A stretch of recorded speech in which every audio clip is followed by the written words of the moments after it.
اب یہ بریدہ اسلمی کی روایت ہے اور یہ روایت بھی ہم نے مسند احمد سے لی ہے، رقم ہے 23,011۔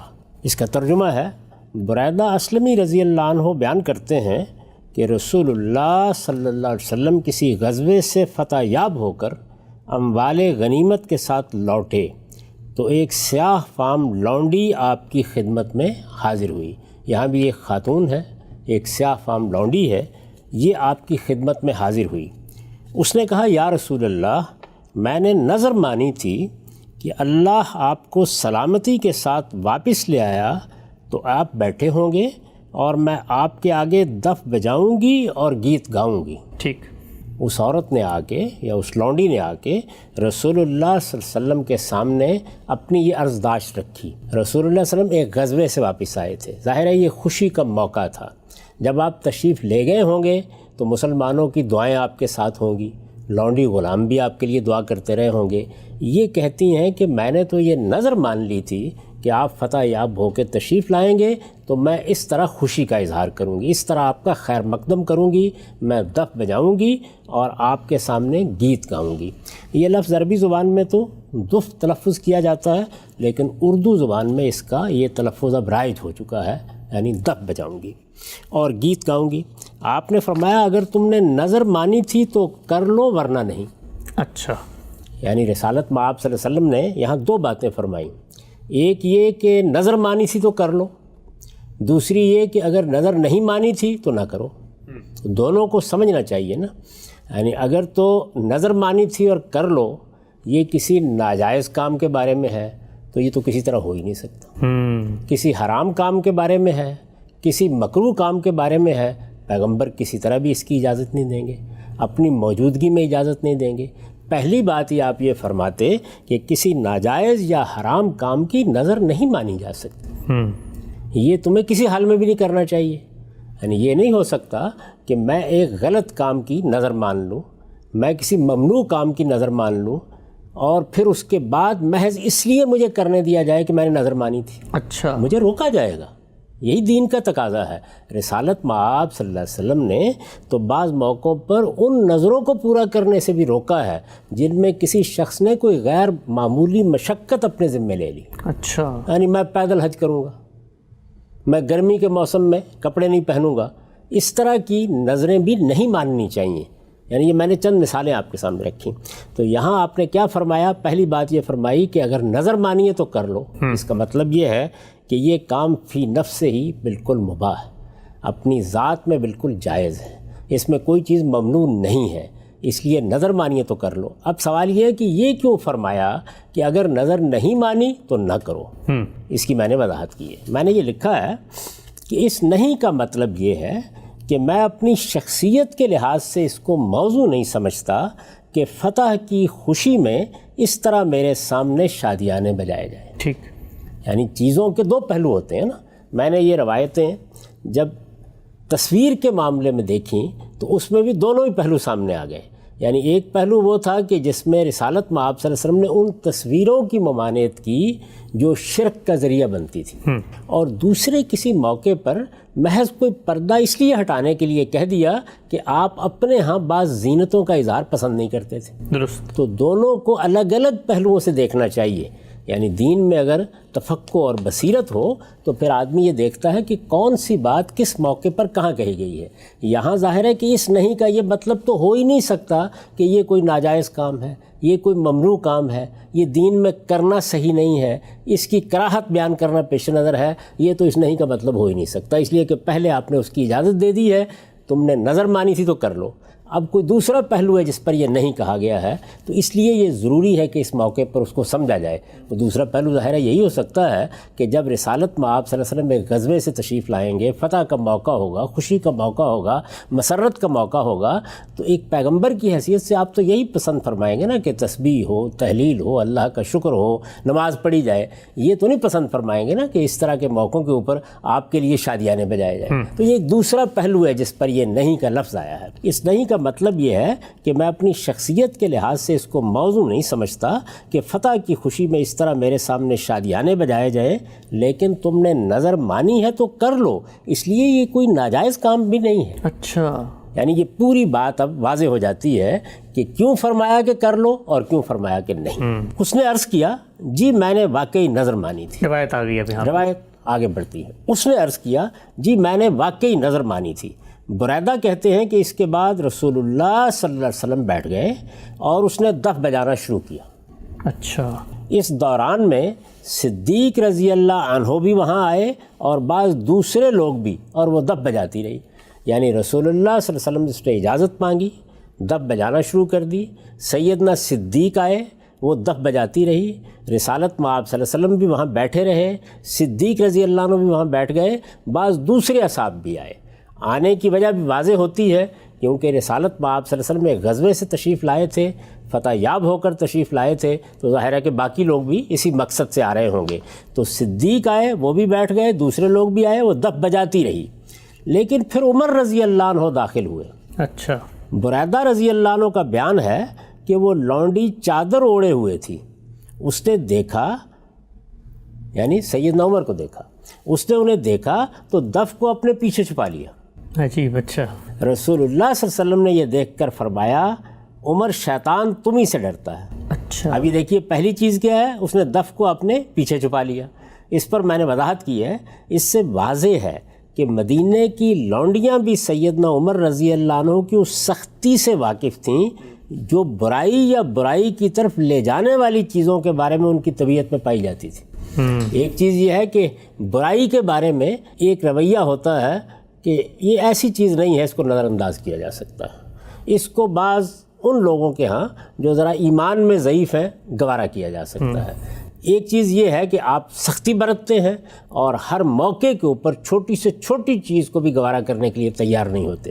اسی طرح بعض چیزیں اصلاً برائی نہیں ہوتی، وہ سد ذریعہ کی چیزیں ہوتی ہیں، یعنی وہ کسی غلط کام کی طرف لے جا سکتی ہیں۔ تو ایک ذہن یہ ہوتا ہے کہ اس طرح کی چیزوں کے بھی کسی کو قریب نہیں آنا چاہیے، ایک دوسرا ذہن یہ ہوتا ہے کہ اس کے بارے میں لوگوں کو متنبع کر دینا چاہیے، ان کے بارے میں اس طرح اطلاق روکنے کی ضرورت نہیں ہے۔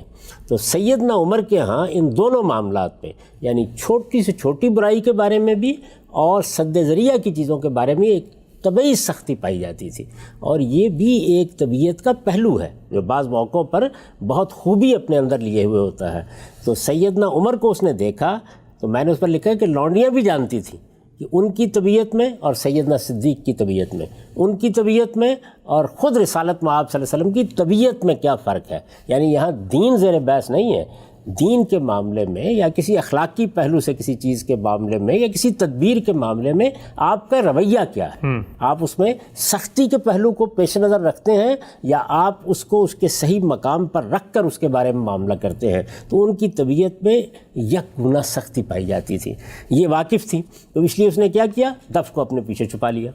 رسول اللہ صلی اللہ علیہ وسلم نے یہ دیکھ کر فرمایا عمر شیطان تم ہی سے ڈرتا ہے۔ اب یہ کیا جملہ ہے، عمر شیطان تم ہی سے ڈرتا ہے، یعنی اس سے پہلے کون تھے، اللہ کے آخری پیغمبر، اس نے آپ سے اجازت لی، اس نے دف بجانا شروع کر دی، اس نے گانا گانا شروع کر دیا۔ میں پوچھتا ہوں کیا شیطان خدا کے پیغمبر سے نہیں ڈرتا؟ یقیناً ڈرتا۔ اچھا، سیدنا صدیق کیا ہستی ہیں، یہ آپ جانتے ہیں کہ دین میں ان کا کیا مقام ہے، تقوی میں ان کا کیا مقام ہے، رسالت مآب صلی اللہ علیہ وسلم کی مصاحبت میں ان کا کیا مقام ہے، اور ان کی دینی خدمات کی کیا حیثیت ہے۔ مسلمانوں نے اپنے اعتماد کے ساتھ انہیں رسالت مآب صلی اللہ علیہ وسلم کا جانشین بنایا ہے، معمولی ہستی نہیں ہے، تو کیا شیطان ان سے نہیں ڈرتا؟ تو یہ سبق ہے اس بات کا کہ بعض جو جملے ہوتے ہیں وہ اس طرح قانون کا ماخذ نہیں بن جاتے، وہ حق و باطل کا فیصلہ نہیں کر دیتے، ان میں اس کے محل کو، اس کے موقع کو دیکھنا پڑتا ہے۔ چونکہ ان کی طبیعت میں ایک خاص طرح کی سختی تھی، کیونکہ چھوٹی سے چھوٹی برائی کو بھی گوارا نہیں کرتے تھے، چونکہ سد ذریعہ کے معاملات میں بھی سختی برتتے تھے، تو اس لیے رسالت مآب صلی اللہ علیہ وسلم نے ان کی طبیعت کے اس پہلو کی تحسین کی۔ اچھا، تو اس پر بھی میں نے ایک وضاحتی نوٹ لکھا ہے، وہ میں آپ کو سناتا ہوں۔ میں نے لکھا ہے یہ محض تحسین کا جملہ ہے، یعنی یہ تقابل کا جملہ ہی نہیں ہے۔ بہت سے جملے ہم تقابل میں بولتے ہیں، اور بعض جملے ہم اگرچہ بول اس طرح رہے ہوتے ہیں کہ بظاہر لگتا ہے یہ تقابل میں بولے گئے ہیں، جبکہ وہ محض تحسین کے جملے ہوتے ہیں۔ یہ محض تحسین کا جملہ ہے، اس کے ہرگز یہ معنی نہیں ہے کہ پیغمبر اور پیغمبر کے جلیل القدر رفقا کوئی شیطانی کام کر رہے تھے یا شیطان ان سے نہیں ڈرتا تھا۔ دونوں باتیں کسی طرح باور نہیں کی جا سکتی. یعنی نہ کوئی شیطانی کام ہو رہا تھا اور نہ یہ صورتحال تھی کہ صدیق رضی اللہ عنہ سے شیطان نہیں ڈرتا یا بعض اور جلیل القدر صحابہ سے شیطان نہیں ڈرتا یا خدا کے آخری پیغمبر سے شیطان نہیں ڈرتا. اس کے ہرگز یہ معنی نہیں ہے کہ پیغمبر اور پیغمبر کے جلیل القدر رفقا کوئی شیطانی کام کر رہے تھے یا شیطان ان سے نہیں ڈرتا تھا. اس طرح کے جملے مقابلے سے مجرد ہوتے اور شخصیت میں کسی پہلو کو نمایاں دیکھ کر بولے جاتے ہیں. اس سے یہ بتانا مقصود ہے کہ زبان نطق ہوتی ہے، منطق نہیں ہوتی. اس میں ہمیشہ یہ دیکھنا چاہیے کہ موقع کلام کیا تھا، بات کہاں کہی گئی، اور یہ روایتوں کو سمجھنے میں بڑی ضروری بات ہوتی ہے. خود اندازہ کیجئے کہ اگر اس سیاق سے ہم واقف نہ ہوتے اور صرف اتنی بات کوئی راوی بیان کر دیتا کہ کہیں دف بجائی جا رہی تھی، رسول اللہ صلی اللہ علیہ وسلم نے سیدنا عمر کے بارے میں یہ کہا کہ ان کو دیکھ کر فلاں لونڈی کے بارے میں یہ پتہ چلا ہے کہ اس نے دف اپنے پیچھے چھپا لی تھی، تو شیطان عمر ہی سے ڈرتا ہے. ہم اس کا مطلب کیا لے لیتے، اس کو کس محل میں رکھ لیتے، اس سے کیا معنی نکال لیتے؟ تو چیز کو اس کی جگہ پر رکھ کے دیکھیے. اس لیے میں کئی بار توجہ دلاتا ہوں کہ روایات میں جو مضامین ہوتے ہیں وہ اطلاقی ہوتے ہیں. ان میں کوئی اصول، کوئی قاعدے نہیں بیان کیے جاتے، بلکہ اطلاقی طور پر ایک صورتحال کے لحاظ سے کوئی بات کہاں کہی گئی، کس طرح کہی گئی، کس محل میں کہی گئی. اب یہ پوری بات دیکھیے، کیونکہ ساری بات سامنے آ گئی ہے کہ اس نے آ کے رسالت بآب صلی اللہ علیہ وسلم سے اجازت لی ہے، اس نے دف بجانا شروع کر دیا ہے، رسالت بآب صلی اللہ علیہ وسلم وہاں بیٹھے ہوئے ہیں، صدیق رضی اللہ عنہ نے بھی اس کو سنا ہے، دوسرے صحابہ بھی آئے ہیں، وہ دف بجاتی رہی ہے. لیکن جس وقت اس نے دیکھا کہ سیدنا عمر آئے ہیں تو اس نے دف بھی پیچھے چھپا لی اور رسول اللہ صلی اللہ علیہ وسلم نے اس کے اوپر یہ دل نواز تبصرہ بھی کیا. اس کے ہرگز یہ معنی نہیں ہے کہ پیغمبر اور پیغمبر کے جلیل القدر رفقا کوئی شیطانی کام کر رہے تھے یا شیطان ان سے نہیں ڈرتا تھا. اس طرح کے جملے مقابلے سے مجرد ہوتے اور شخصیت میں کسی پہلو کو نمایاں دیکھ کر بولے جاتے ہیں. اس میں شیطان کا لفظ بھی غنا اور موسیقی کے اسی پہلو کو ملحوظ رکھ کر استعمال ہوا ہے جس کی وضاحت ہم پیچھے روایت 9 میں کر چکے ہیں. اس سے پہلے جو روایت پیش کی جا چکی ہے اس کا روایت کا نمبر 9 ہے. اس روایت میں ایک جملہ آیا تھا اور وہ جملہ اس سے پہلے میں واضح کر چکا ہوں، یہ بتا چکا ہوں کہ اس کے نتنوں سے جو سانس نکلتی ہے وہ سحر بن کر، جادو بن کر نکلتی ہے. سیدہ عائشہ کو سناتے ہوئے یہ فرمایا تھا. سیدہ عائشہ کو آپ نے یہ بتایا تھا. اس میں الفاظ یہ تھے قد نفخ الشیطان فی منخرہا، جس کی وضاحت ہم پیچھے روایت 9 میں قد نفخ الشیطان فی منخرہا کے تحت کر چکے ہیں. جن چیزوں کا زیادہ استعمال غلط کاموں کے لیے ہونے لگے ان کے بارے میں سیدنا عمر جیسی سختی کے رویے بھی معاشرے کی ضرورت ہوتے ہیں. اچھا، یعنی دیکھیے یہ جو معاشرہ ہے اس کی حیثیت بالکل ایک گلدستے کی ہوتی ہے. اس میں یہ بھی ہوتا ہے کہ بعض بزرگ بہت کریم النفس ہوں گے، بعض بہت شفیق ہوں گے، بعض کے ہاں بڑا حکیمانہ طرز عمل ہوگا، بعض کے ہاں چیزوں کو ان کی جگہ پر رکھنے کا ایک انداز ہوگا. وہ سختی بعض موقعوں پر کریں گے، بعض موقعوں پر نرمی سے کام لیں گے، اور بعض طبائع ایسی بھی ہوتی ہیں. ہم اپنے بزرگوں میں بھی دیکھتے ہیں، بڑے لوگوں میں بھی دیکھتے ہیں. سیدنا عمر کے ہاں ظاہر ہے یہ پہلو بہت نمایاں تھا. جن چیزوں کا زیادہ استعمال غلط کاموں کے لیے ہونے لگے ان کے بارے میں سیدنا عمر جیسی سختی کے رویے بھی معاشرے کی ضرورت ہوتے ہیں، اس لیے کہ انہی سے توازن قائم رہتا ہے. نبی صلی اللہ علیہ وسلم نے غالباً اسی بنا پر انہیں یہاں کسی اصلاح کی طرف توجہ نہیں دلائی. یعنی یہاں یہ بھی نہیں کیا رسول اللہ صلی اللہ علیہ وسلم نے کہ عمر اپنی طبیعت کی اصلاح کرو، اس میں یہ سختی نہیں ہونی چاہیے، یہ عورت تم سے کیوں ڈر گئی ہے. تو اس کا مطلب کیا ہے؟ اس کا مطلب یہ ہے کہ جو رویہ ہم نے اختیار کیا وہ بھی اپنے محل میں بالکل صحیح تھا، اور تمہارے معاملے میں یہ تاثر پیدا ہوا ہے اس کا بھی ایک محل ہے، اس کی بھی آپ نے تحسین کی، بلکہ ان کی تحسین ہی فرمائی ہے. تو یہ روایت ہے کہ جس میں آپ یہ دیکھ سکتے ہیں کہ کس توازن کے ساتھ ساری بات سامنے آ گئی ہے، کتنے اسالیب کو ہمیں سمجھنے کا موقع ملا ہے، اور اس سے ہم یہ اندازہ بھی کر سکتے ہیں کہ روایتوں کی بنیاد پر فیصلے کرتے وقت کن کن چیزوں کا لحاظ رکھنا چاہیے.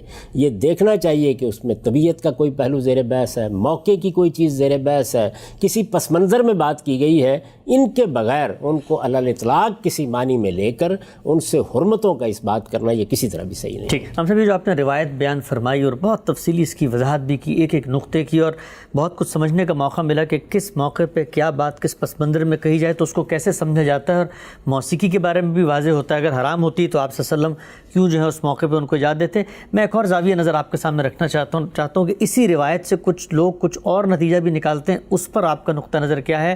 کہا یہ جاتا ہے کہ چلیں رسالت مآب صلی اللہ علیہ وسلم نے اگر سن لیا تو دف ہی سنا نہ صرف، تو ہمارے علماء انہی روایتوں سے، جیسی روایتوں سے یہ کہتے ہیں کہ دف کی بات ہے، دف جائز ہے، دف کے علاوہ کوئی چیز جائز نہیں ہے. تو اس روایت سے جس پہ آپ نے پورا فلسفہ برآمد کیا کہ دیکھیں استعمال ہوتا ہے، رسول اللہ نے خود اجازت دی، حرام ہوتی تو نہ کرتے، سیدنا عمر کے آنے کے بعد باقی صحابہ بھی سنتے رہے، تو پھر اس پہ کیا کہیں گے جو علماء اس سے صرف دف کی بات نکال رہے ہیں؟ ان کی بات بہت وزنی ہوتی، اس میں اس کو بہت قدر و قیمت کی نگاہ سے دیکھا جاتا. اگر صورتحال یہ ہوتی کہ بعض دوسرے نصوص میں حرمت واضح ہو چکی ہوتی، اچھا، یعنی یہ معلوم ہوتا کہ یہ ہے تو حرام، قرآن نے اس کو حرام قرار دیا ہے، رسالت مآب صلی اللہ علیہ وسلم نے اس کو حرام قرار دیا ہے، اس کی حرمت تو فطرت کے اصولوں کے اوپر طے ہے، اس میں کوئی چیز ہو ہی نہیں سکتی. جب آپ یہاں کھڑے ہیں تو اب یک بہ یک آپ کے سامنے ایک روایت آتی ہے جس میں ایک لونڈی گانا گا رہی ہے، اس کے ساتھ دف بجا رہی ہے، تو پھر آپ کہتے ہیں کہ دیکھیے دف کا استثناء ہے. یعنی حرمت کو پہلے کسی دوسری جگہ سے ثابت کر لیجئے تو پھر یہ استثناء کے موقع کی چیز ہوگی. اگر یہ نہیں ہے تو یہ استدلال اس سے نہیں کیا جاتا. میں آپ کو بعض اور استدلالات کی طرف توجہ دلاتا ہوں. آپ یہ فرمائیے مجھ سے، کیا یہ واقعہ نہیں ہے کہ ہمارے ہاں عام طور پر خیال یہ ہے کہ عورت کی آواز کا پردہ ہے؟ یہاں عورت ہی نہیں ہے، مغنیہ ہے، عجیب، گانا سنا رہی ہے. رسالت مآب صلی اللہ علیہ وسلم نے سنا ہے، گانا گاتے وقت آواز اپنے آخری حسن کے ساتھ نمایاں ہوتی ہے. سیدنا صدیق نے بھی سنا ہے. تو اگر استنباط کرنا تھا تو ان چیزوں کا کرنا تھا، اس کا استنباط نہیں ہوتا. یہ بات اس وقت ہوتی جب کہ استثناء بیان کرنا مقصود ہوتا. ٹھیک. یعنی دیکھیے نا، مثال کے طور پر رسالت مآب صلی اللہ علیہ وسلم سے ہمیں یہ معلوم ہو گیا کہ ریشم ممنوع ہے. ہم نے اس کو قرآن مجید کے اصول پر بھی جان لیا کہ وہ کیوں ممنوع ہے. اب کسی موقع کے اوپر رسول اللہ صلی اللہ علیہ وسلم اجازت دے رہے ہیں کہ یہ تمہارے بٹن میں کچھ ہے، کچھ ریشم کا ایک کپڑا لگا ہوا ہے، کوئی حرج کی بات نہیں. تو اب گویا حرمت پہلے واضح ہو چکی ہے، اس سے استثناء پر استدلال کیا جا سکتا ہے. تو الٹ استدلال تو ہو سکتا تھا، لیکن اس سے آپ حرمت ثابت نہیں کر سکتے. یا یوں نہیں کہہ سکتے کہ اللہ تعالیٰ کے رسول نے دف بجانے کی تو اجازت دی ہے لیکن باقی چیزوں کی ممانعت کر دی ہے. وہ ممانعت پہلے الگ سے ثابت کیجئے، اس کے لیے صریح نصوص پیش کیجئے. اور ہم پیچھے سے دیکھتے چلے آ رہے ہیں کہ نہ اس طرح کی کوئی چیز قرآن مجید میں ہے اور نہ صراحت کے ساتھ رسالت مآب صلی اللہ علیہ وسلم نے بیان فرمائی ہے، نہ اس باب میں کوئی سنت جاری کی گئی ہے. اس سے جو کچھ بھی آپ سمجھیں گے وہ استنباطات ہیں. کسی روایت سے آپ نے سمجھ لیا، کسی موقع کی بات سے آپ نے سمجھ لیا، ان کو ان کی جگہ پر رکھ کر دیکھنا چاہیے. تو میں نے تو اس سے کوئی استنباط نہیں کیا. یہ بھی استنباط نہیں کیا کہ دیکھیے موسیقی حلال ہو گئی. میں تو یہ گزارش کر رہا ہوں کہ اب ہم دیکھتے چلے جائیں گے کہ کہاں تنبیہ آ رہی ہے، کہاں توجہ دلائی جا رہی ہے، کہاں کسی چیز کی اباحت محسوس ہوتی ہے، کس جگہ کسی چیز کی ترغیب دی جا رہی ہے، کہاں تحسین کی جا رہی ہے. یہاں رسالت مآب صلی اللہ علیہ وسلم نے ترغیب دی ہے. یعنی اس سے پہلے جو روایت ہم دیکھ چکے ہیں اس میں خود رسالت مآب صلی اللہ علیہ وسلم نے موسیقی سنوائی ہے، سیدہ سے پوچھا ہے، ان سے سوال کیا ہے کہ کیا تم سننا پسند کرو گی، پھر خود تھالی دی ہے اور اس کے بعد خاتون سے کہا ہے. اور جب ہم اس روایت میں آتے ہیں تو یہاں آپ نے اجازت دی ہے، یہاں بیٹھ کے سنتے رہے، یہاں آپ کے ساتھ سیدنا صدیق بھی موجود رہے ہیں، پھر ایک تبصرہ بھی کیا ہے. تو ہر چیز کو اس کی صحیح جگہ پر رکھنا چاہیے، اس کے بعد ہی آپ دین کا صحیح فہم اگلی نسلوں کو منتقل کر سکتے ہیں. ٹھیک.